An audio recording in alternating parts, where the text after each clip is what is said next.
you think what she says has any credibility or not. Like, clearly she's not the one to be proposing these ideas.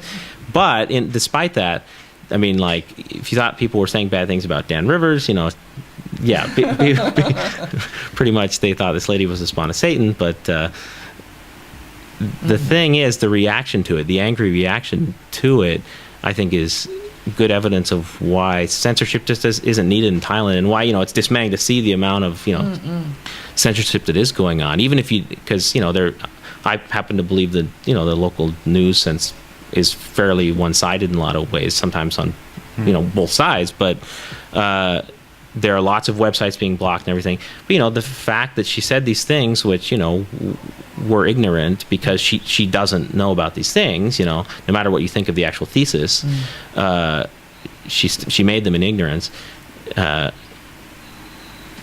People have their opinions. People can make decisions for themselves. And if I'm kind of glad that the speed of news is so great these days that it had both gone all over the web and had this massive reaction long before anyone at the Ministry of Information and Communications Technology, could block the video. CNN actually pulled it from their website, even though it was put up on YouTube. Yeah, CNN pulled it I couldn't have been more than hours. I mean, it was very quickly. It was gone, but it was up on YouTube. Yeah, I saw that. And so YouTube. So it's on YouTube, and so the fire continues of opinions, but.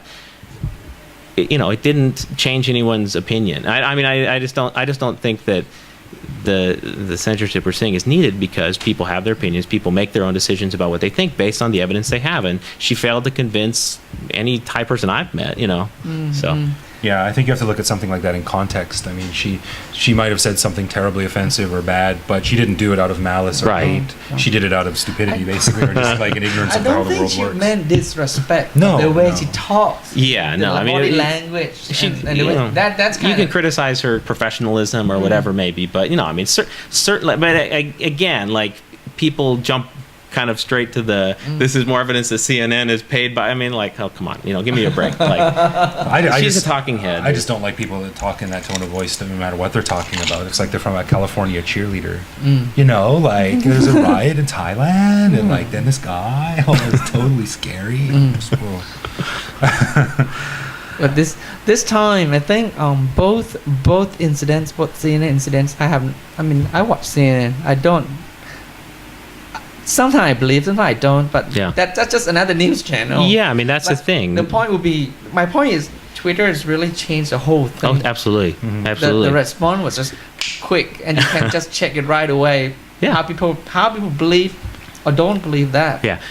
But there's really no difference in the basic process of gathering information, interpreting the information, filtering the information, and coming to your own opinion, coming to your own decision about how things are and what you believe and what you don't. You can't trust things on Twitter, sure. Often people include links to corroborate their sources, or sending you to web pages. Often they don't.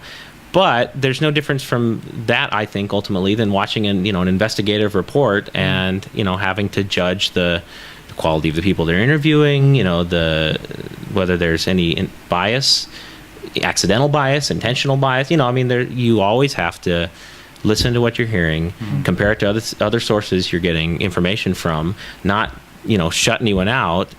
Unless you've decided that the source is completely poisoned and worthless, but you have to make your own decisions about what you believe. That's why ultimately I come down on the side, against censorship and against the need to block websites and shut down, news channels. There are these sort of online TV news channels that have been blocked, and there was video streams of the rally site and stuff. And if the things being said there are hate speech and are inciting people to violence and all that stuff, then that's a crime.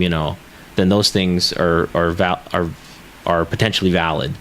But I think we're at the point where this happens so much that you're not sure if something was justified or not, because it's just gone before anyone can really see it. So I think this is why I returned to the CNN case, where everything happened at light speed before anyone could do anything about it, and it was clear that this really didn't hurt Thailand's image at all.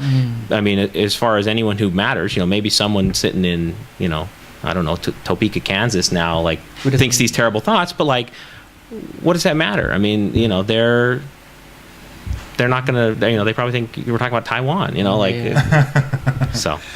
one of my favorite protest signs of all time is it was a free speech protest. I think it was taken in the States somewhere, and this guy was holding up a sign, and it said "Free speech for everyone, even douchebags." It was really funny. I would like to. I think it's 40 minutes, 50 minutes. I think I just like to wind down, not to get too long on this. But what is to expect next, for personally and. Well, I don't know what to expect. I don't think I'm sufficiently I mean educated. But for you, still live, for me personally. Yeah, you still want to live in Thailand? You still want to work here? I mean, I've done some interviews over the past few days with some radio stations and TV stations in Canada and other places. All right. And they've all asked me that. Are you going to leave? Are you going to move away back home? And no way. And I say no. This is my home. I've lived here for 10 years. This is my home, and I grew up in Calgary, Canada. Yeah. And if this happened in Calgary, I wouldn't move away from Calgary either. I think back to the 1992 riots in LA, and people were leaving en masse from Los Angeles. That was their home, and they stayed there. And it's a terrible thing, and it's hard to get through, and it might lead to further incidents that are also going to be equally terrible. But no, I live here, and this is my life, and I'm not leaving. Yeah, I mean, I feel the same way. I talked to my sister. She said the same thing. Like, at what point do you consider leaving Thailand? I was like, I'm not there yet. Like, it reminded me of when they were going to have a town. They had a town hall meeting back in April with the U.S. Embassy for American citizens, which I didn't attend. And then they had a virtual one this month because of the danger on the streets. They didn't want people to travel. So I read the transcript of it. It's Q&A basically with the ambassador and various embassy officials. And, someone said, this question was asked over and over again. It was like a couple of hours long. So sometimes people were asking the same question multiple times. And the question was, what's the plan for evacuating American citizens if it comes to that? I mean, multiple people asking. Clearly that's on their minds because they don't, things look like they're turning very bad. And this was even before the arson and everything. And the first thing the embassy said was like, look, we don't see that as a realistic possibility, but every embassy has a plan to evacuate citizens and all this stuff. So for me, when my sister asked me, I thought of the embassy town hall, and I'm just thinking, I still don't see that as a realistic possibility. And even after things turned really bad with the fires and everything else, life goes on. We pick up, and I don't feel any less hopeful about the future, even though there are definitely some depressing things that have happened and some really awful things that have been kind of hard to wrap your brain around. We move on. We pick up. This is what we do. Yeah. I have great faith in Thailand and Thai people and Thai culture. I think they're really good at moving on with stuff. Yeah.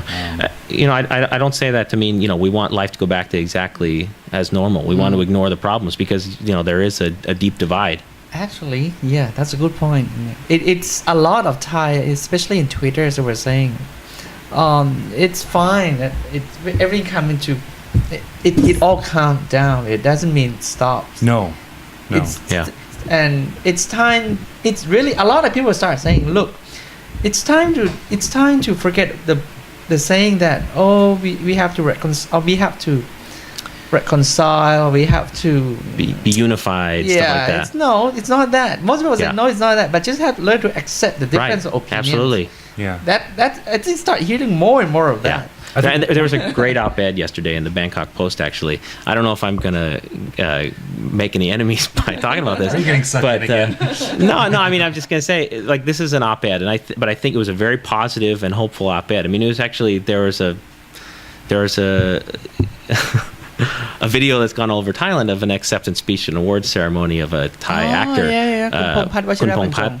And he made this very eloquent acceptance speech where he got a standing ovation, and he was just he was specifically talking about the king, and anyone who criticized the king should get out and good riddance. And this is that's the overwhelming sentiment in Thailand. We can't deny that. But there was I forget the name. I think it was Sanisu Dayagachai, but I could be wrong. In the Bangkok Post saying good riddance isn't really the answer. Okay, if Kun Sarani Ashawanantakun, the one I translated that. She translated that into that's Thai. right. And I actually didn't read the Thai translation, but I linked both on Twitter because I want to make sure everyone could read it. Because this is the kind of of sort of constructive thought that we need right now, where we